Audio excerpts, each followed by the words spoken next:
So I gave blood a few times.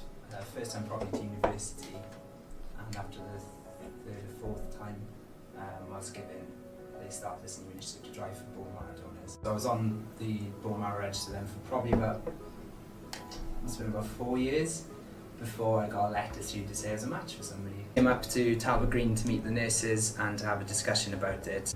It was really nice actually. It was not as if there was any pressure on it. They give you all the information about the 2 different ways to give. In the end, there was a preference for the person this bone marrow was going for. So I actually had general anaesthetic, so not apheresis. After I agreed to that, that's when they actually told me a little bit about the person, and it turned out it was going to go to a little 1.5-year-old boy, which is a pretty nice feeling, to be honest, to know that you can help someone out that small.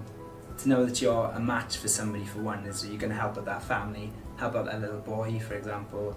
That was such a big motivator, and even if I was a little bit nervous about the actual procedure and things, knowing that in the back of your mind, I mean, that's a huge impetus to keep on going. And after that, once we decided and signed the dotted line we were going to go with it, I ended up having a full health MOT. Not as if they're worried about that single person who's sick, they're going to make sure that you're in perfect health as well. We had the anaesthetist come in and have a chat with me in the morning about what was going to happen. I met the consultant as well, who was really joking, just really funny, put your mind at ease. And I went down and said about 8:30 in the morning.